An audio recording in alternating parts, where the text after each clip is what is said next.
Salam sejahtera Malaysia. Aduh, ada satu lagi soalan dari saya. Betulkah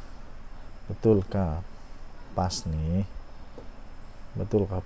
Perikatan Nasional ni bersatu ni, kalau main politik saja mesti timbul politik kebencian.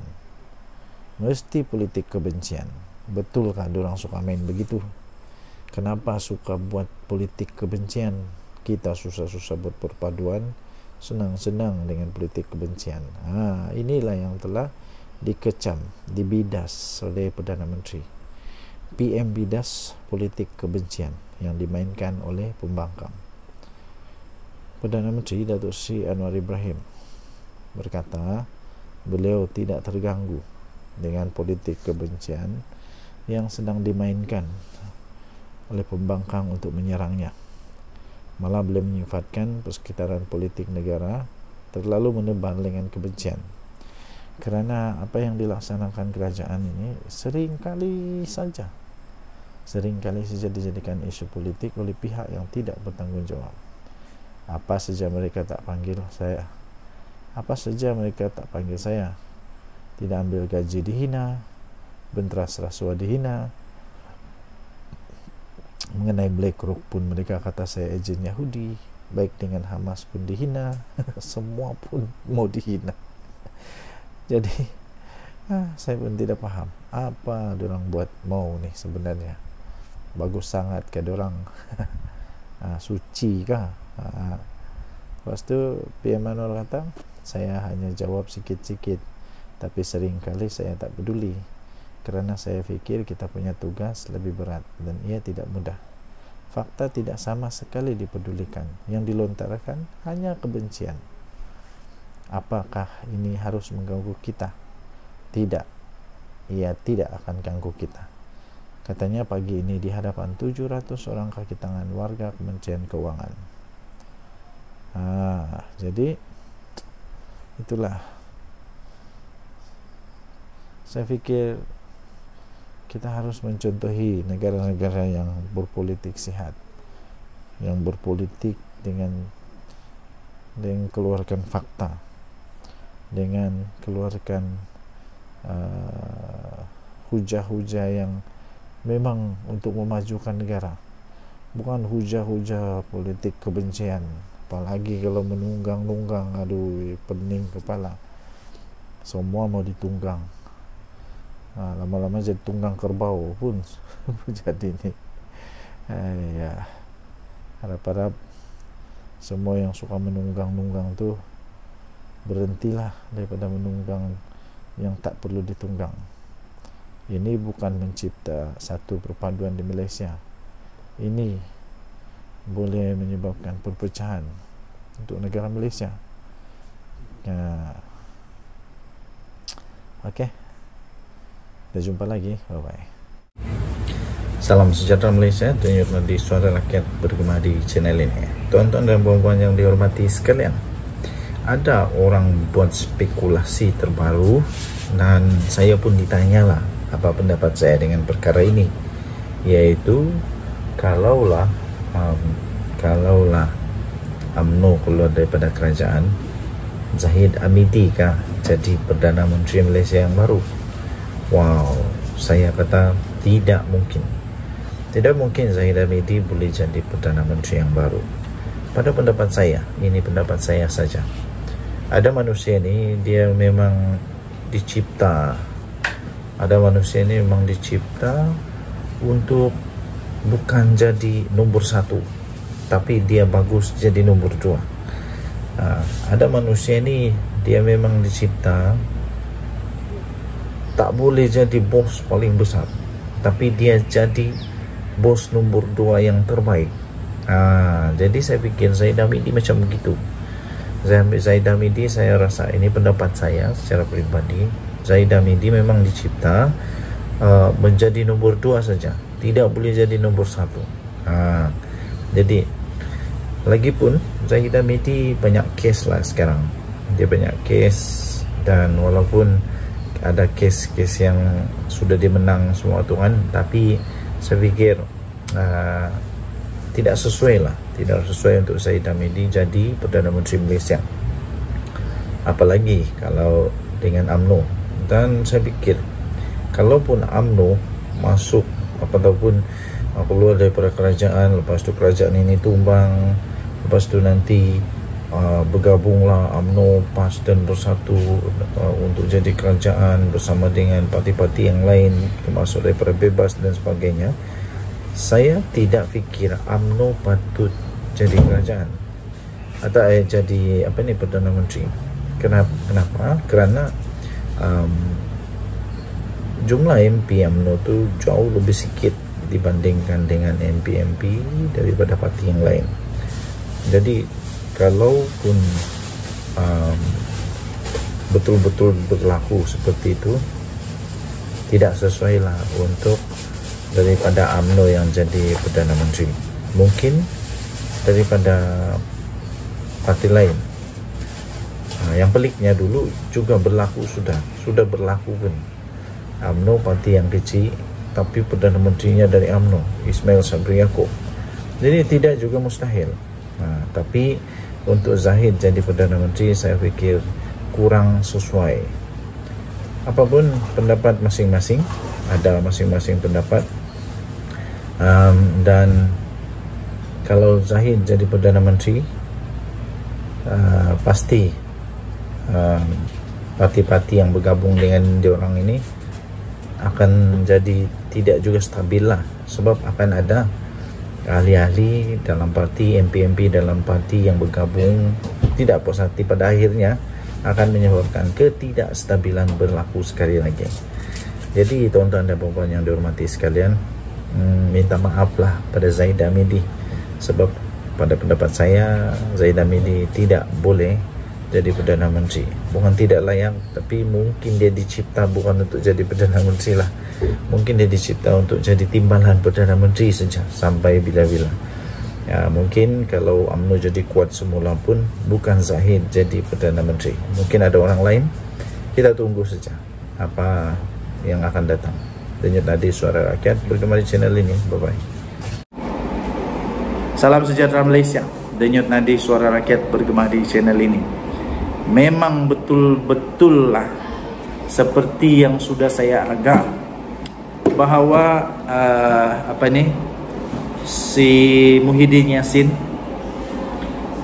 Yassin bekas Perdana Menteri Malaysia yang dianggap paling gagal, yang selalu dicakap paling gagal, Perdana Menteri 33 bulan paling gagal.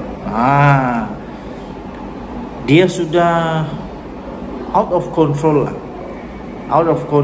of this parti Bersatu, PPBM. Kenapa saya kata begitu? Kerana dia sendiri mengaku dia tidak tahu pun Tok Pa telah keluar daripada Bersatu. Senang saja.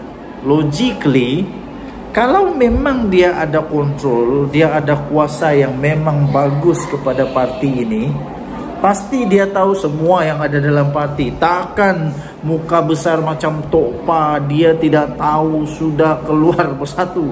Mustahil. Ialah kalau ada orang di kampung saya yang anggota ahli Bersatu keluar Bersatu, mungkin Muhyiddin boleh lah tidak tahu. Tapi kalau tiba-tiba Tok Pa yang begitu besar nama tu dia tidak tahu, memang Muhyiddin memang ada masalah ingatan kot. Jadi pertama, dia tidak ada lagi kuasa sebenarnya. Jadi siapa sebenarnya yang berkuasa dalam Bersatu? Azmin Ali, Hamzah Zainuddin, atau siapa yang berkuasa sebenarnya dalam Bersatu? Sampai benda ni pun Muhyiddin Yassin tidak tahu. Inikah yang mau jadi Perdana Menteri lagi? Macam mana Muhyiddin Yassin mau jadi Perdana Menteri kalau parti dia sendiri, Tok Pa yang begitu besar pun dia tidak tahu pun sudah keluar daripada parti? Nanti kalau dia jadi Perdana Menteri, nanti macam mana dia mau tahu pula? Ada orang yang perlu bantuan, ada rakyat yang perlu bantuan. Nanti hanya orang-orang yang famous saja kah? Itu persoalan dia lah. Kedua, yang memang agak mengejutkan ialah Muhyiddin Yassin seolah-olah ada sesuatu yang dia risau dengan Tok Pa. Ya, ada sesuatu yang dirisau dengan Tok Pa, yaitu adakah Tok Pa akan berpaling kada dari kawan menjadi lawan? Adakah dari lawan menjadi lawan? Saya pun tidak pasti, saya pun tidak tahu apa yang bakal terjadilah. Tapi yang pasti menjadi satu yang sangat pelik bagaimana Muhyiddin Yassin tidak tahu. Adakah memang ada gerakan di dalam bersatu secara diam-diam yang Muhyiddin Yassin tidak tahu?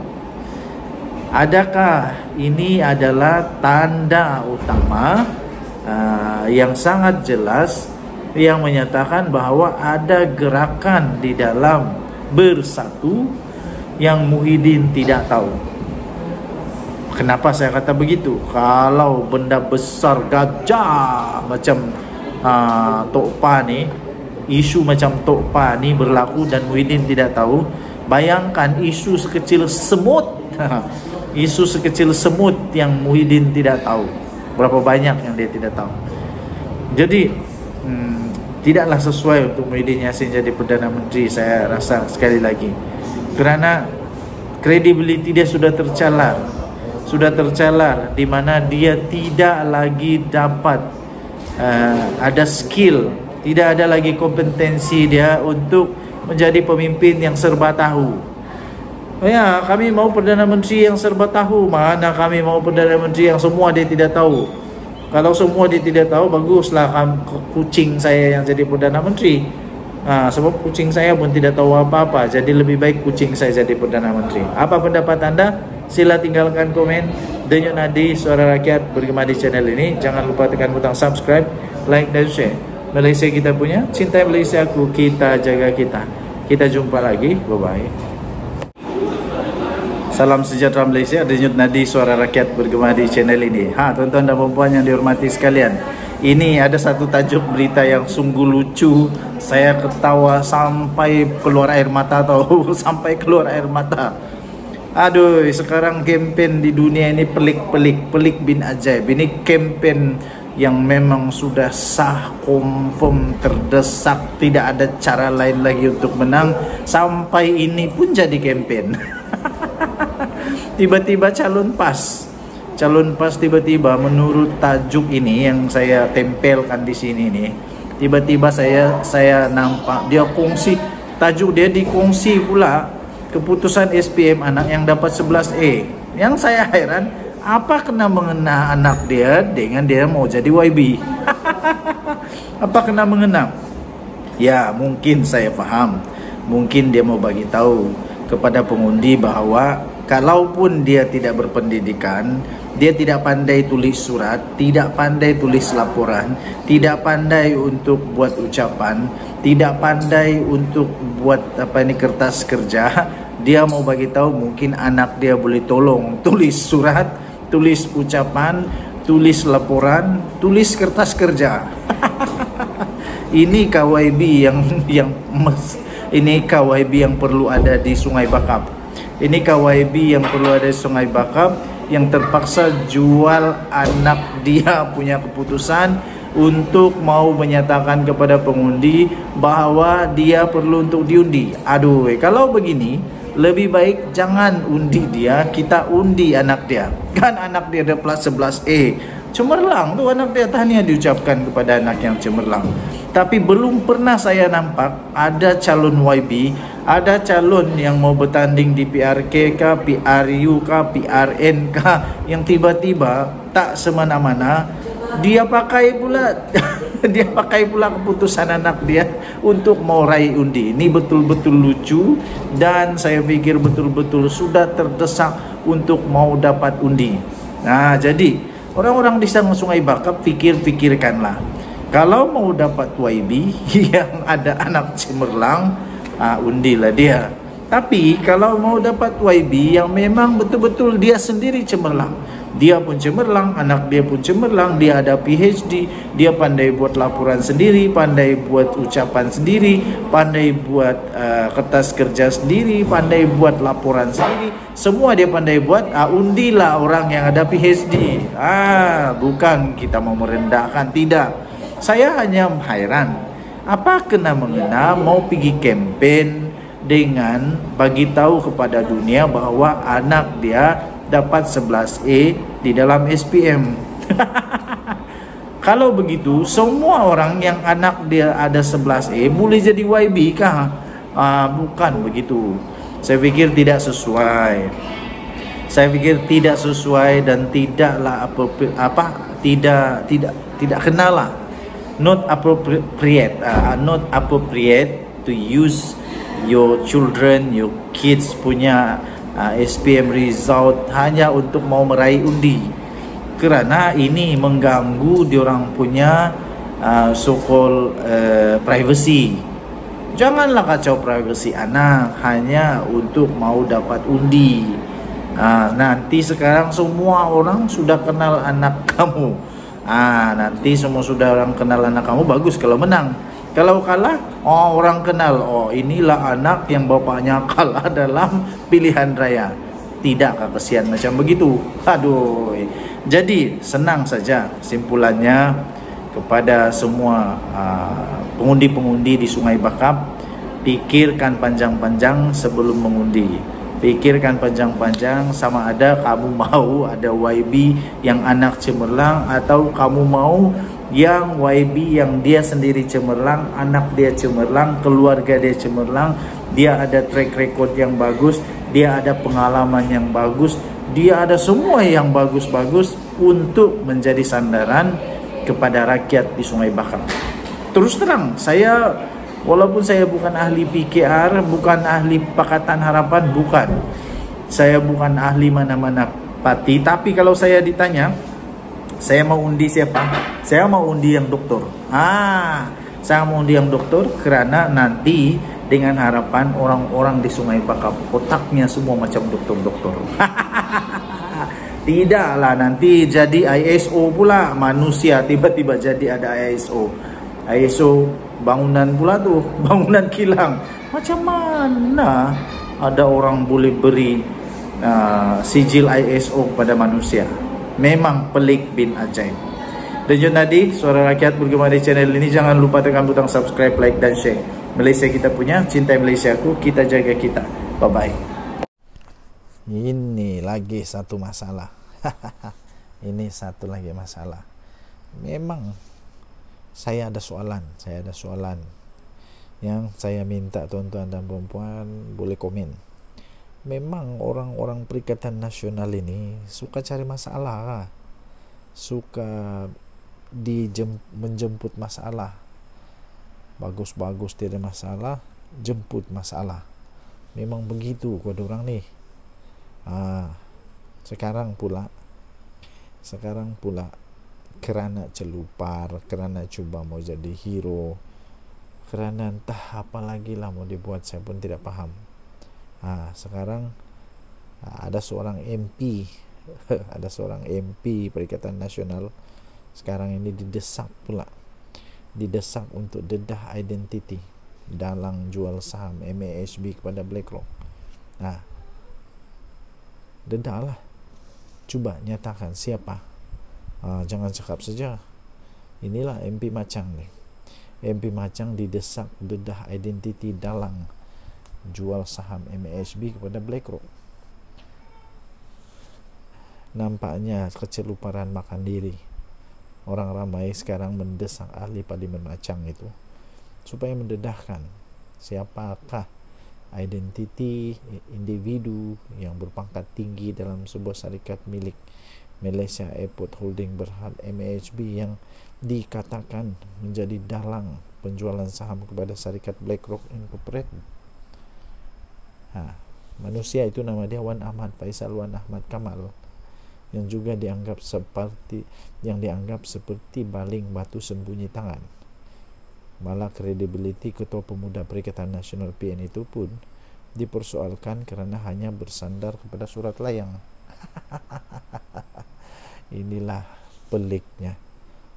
Susulan itu beberapa warga maya di Plebnu X telah meninggalkan komen kecaman terhadap apa yang telah diperkatakan oleh Ahmad Faisal.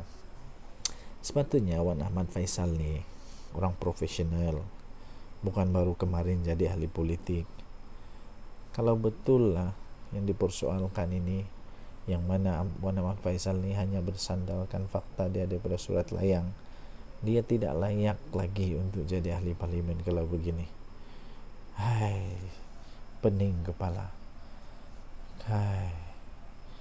Salah satu komen yang menarik daripada SLWR, dia kata kena ada kelas accountability untuk budak-budak ni, sengaja lempar tuduhan tanpa bukti. Tulis warga maya yang menggunakan nama SLWR. Kemudian ada satu lagi komen daripada Ati Nasir, dia kata kalau betul nak dedahkan skandal, kena buat homework. Kena buat homework.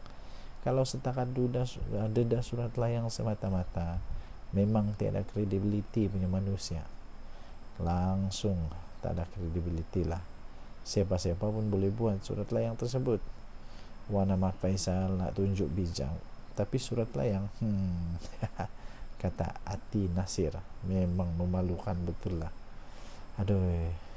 Semalam ketika membahaskan laporan tahunan dan penyata kewangan Akta Suruhanjaya Hak Asasi Manusia Suhakam 2021-2022 Dewan Rakyat, Wan Ahmad Faisal dilapor mendedahkan bahawa beliau menerima surat layang daripada orang dalam di KWSP berhubung isu berkenaan. Surat layang. Aduh. Wan Ahmad Faisal, carilah fakta, jangan surat layang. Nanti kalau nenek saya surat layang, takkan itu pun percaya juga kan. Pelik. Salam sejahtera Malaysia. Tunjuk nanti Suara Rakyat bergema di channel ini. Ini satu lagi, belum habis lagi cerita. Kali ini 3 parti politik kerajaan perpaduan membuat laporan polis terhadap MP Machang. Apa cerita dengan dia lagi? Takkan fitnah lagi. Wakil daripada 3 parti politik dalam kerajaan perpaduan dan wakil daripada Jawatan Kuasa Pembangunan dan Keselamatan Kampung Persekutuan atau JPKKP Parlimen Machang telah tampil membuat laporan polis terhadap ahli Parlimen Machang daripada Bersatu, iaitu Wan Ahmad Faisal, Wan Ahmad Kamal pada hari ini. Habislah. Naib Ketua UMNO bahagian Machang Muhammad Fakhruddin Ismail berkata laporan polis oleh beliau dan wakil daripada Amanah serta PKR dibuat berikutan dakwaan oleh Wan Ahmad Faisal semalam, yang beliau mengatakan bahawa peruntukan kepada ahli parlimen terbabit dilencongkan kepada parti politik yang menyokong kerajaan perpaduan. Ini betul-betul fitnah paling teruk. Beliau berkata pihaknya menafikan sekeras-kerasnya kenyataan ahli parlimen Machang itu yang dianggapnya fitnah, berniat jahat, selain mempunyai pandangan serong terhadap parti-parti politik kerajaan perpaduan. Kata kenyataan yang dikeluarkan oleh Wan Ahmad Faisal itu adalah fitnah, dan kami wakil dari parti politik kerajaan perpaduan menafikan dakwaan itu. Kami tidak menerima sebarang peruntukan seperti didakwa beliau. Dakwaan dilontarkan itu tidak masuk akal. Sepatutnya beliau perlu cakap berpaksikan kepada fakta. Malah tidak pernah berlaku dalam sejarah peruntukan dari kerajaan untuk parlimen dilencongkan kepada parti-parti politik dakwanya. Ini baru betul. Berani kerana benar. Kali ini betul. Kalau memang fitnah, buat laporan polis, lawan di mahkamah, bukan cakap-cakap saja di belakang. Ini baru betul. Beliau berkata demikian selepas beliau membuat laporan polis di Ibu Pejabat Polis Daerah Machang hari ini. Wan Ahmad Faisal boleh bankrupt kali ini. Boleh bankrupt kali ini kalau ada lagi dia kena saman kah, kena suruh bayar fitnah kah. Beliau berkata demikian di Ibu Pejabat Polis Daerah Machang. Kira-kira 100 penyokong kerajaan turut berhimpun di sini bagi menyatakan sokongan, di samping sebagai tanda protes secara aman terhadap Wan Ahmad Faisal. Semalam, media melaporkan Wan Ahmad Faisal mendakwa peruntukan yang sepatutnya diterima sebagai wakil rakyat telah dilencongkan kepada parti politik yang menyokong kerajaan perpaduan. Muhammad Fakharuddin berkata pihaknya berharap polis akan mengambil tindakan terhadap ahli parlimen itu sebagai pengajaran. Ini kalilah ini kalilah Wan Ahmad Faisal. Bagus-bagus, tidak masalah, cari masalah. Bagus-bagus, tidak case, cari case. Bagus-bagus, dia satu orang yang macam tidak apa-apa kena mahkamah. Sekarang dia pula pun kena ikut mahkamah juga. Setakat ini Muhyiddin ada kes mahkamah, lepas tu si Wan Saiful Wanjan ada. Kali ini Wan Ahmad Faisal pula cari masalah sendiri. Tak ada masalah, cipta masalah. Rasakanlah. Kesian